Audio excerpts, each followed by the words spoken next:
Hey guys, this is Stacy from eatthebite.com, and it's pizza night, starting with a simple homemade dough, chicken, pesto, fontina, and tomatoes. Let me show you how to make it. Let's start with the pizza dough. It's real easy. I'm just going to put some fast rise yeast in a bowl. I'll add a little sugar to that. You can use room temperature or slightly warm water here. I'll give it a gentle stir with my whisk.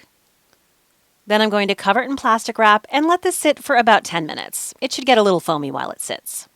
In the meantime, I'm going to measure out my flour. The combination I liked while I tested this recipe was half all-purpose and half bread flour.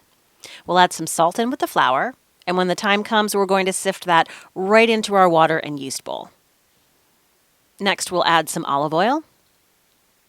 And I'm going to start mixing the dough with a wooden spoon.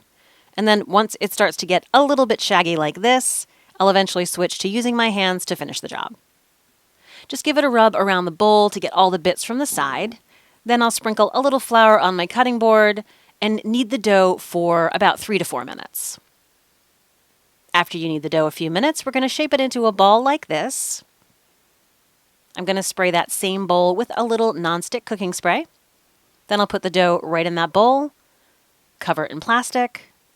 I'm going to let that sit in a warm place for about 45 minutes. While that's happening, I'm going to start shredding my cheese. First, I'll shred my fontina cheese. Next, I cut a little chunk of fresh Parmesan cheese, and I'm going to shred a little bit of that to add as a second cheese on top of the pizza. So I've got my 2 cheeses, and I'm going to go ahead and put those in the fridge until I start putting my pizzas together. I decided to do one pizza with cherry tomatoes and the other with some sun-dried tomatoes I already had on hand.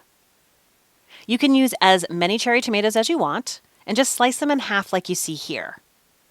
I transferred mine into a large bowl with the pulp side up, and then I did season them with a little bit of salt and pepper. Next, I measured out about a 1/4 cup of sun-dried tomatoes and a little bit of that oil. I am using very thin chicken cutlets for this, and I'll season just one side of the chicken with a little sprinkling of salt, garlic powder, and pepper. I heated a little olive oil in a pan, and I cooked the chicken on high heat for about 3 minutes on the first side. And as you can see, they're almost done when it's ready to turn them. So I flipped them over and cooked them for about another minute or so, and that's it. I stacked the 3 pieces of chicken on top of each other, and then I cut them into strips that I'll add to the top of my pizza.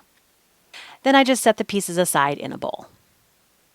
It's time to roll the dough, so I threw a little flour down, and you can make 4 individual pizzas for this or 2 medium-sized. For this recipe, I'm making 2, so I cut the dough in half, turned it in the flour a bit, then I rubbed a little flour on my roller, reshaped the dough so it was more round, and now I'll start rolling my dough. I just start rolling up and down like you see here. And I like oval and rectangle shapes for pizza, but you can do what you like. After both doughs are rolled, I transfer them to a sheet pan and I'll brush olive oil on one side, then I'll turn it over and brush the other side as well. We'll do the same for both pizza doughs. After that, it's time for our toppings. First, I divided up that delicious fontina cheese between my 2 pieces. Then I also sprinkled the Parmesan on top of that too. After that, we'll divide those chicken pieces between the 2 pizzas, and you want to make sure you spread it out evenly like you see here. I placed the cherry tomatoes on top of one pizza. Then for the other pizza, I topped with my sun-dried tomatoes, and then a little bit of that oil as well. Now I'm going to cook my 2 pizzas in a preheated oven at 475 degrees for about 15 to 20 minutes until it's golden brown around the edges. I also toasted some pine nuts earlier, which I had on the side. This is optional. And then I've also got pesto that I'll dollop on when the pizzas come out of the oven. I used a spoon to add the dollops of pesto all around the pizza, and I did that for both of my pizzas. Then I took my toasty, crunchy pine nuts and sprinkled them on top as well. And let's take a closer look at our awesome pizzas.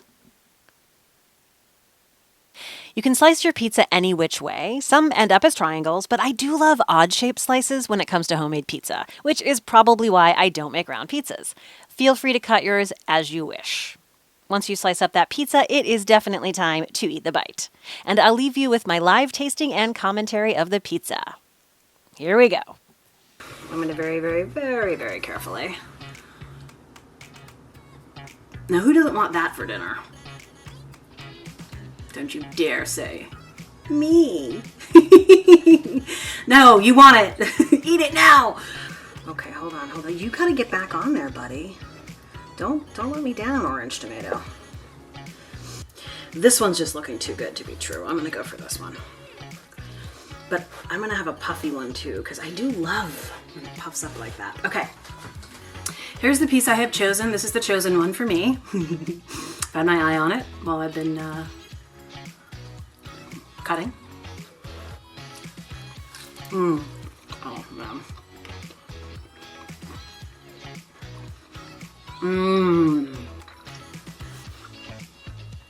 Loving it. Absolutely loving it. I want a little more pesto on mine. This is my slice of pizza. So I can do whatever I want with it.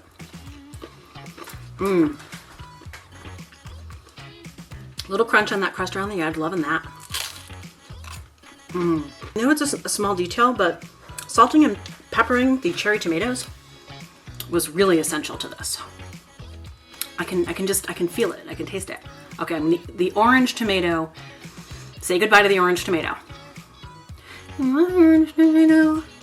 I'm really picky about pizza. I don't like a lot of pizza place pizzas.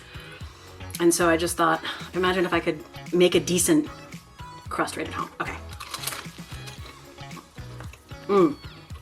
Oh yeah. That sun-dried tomato is just enough. Oh my gosh, I might like this one better. I was very sparse with my sun-dried tomatoes because they do have such a strong flavor. So this was just the right amount for me, but if you want more, do it. It's your pizza.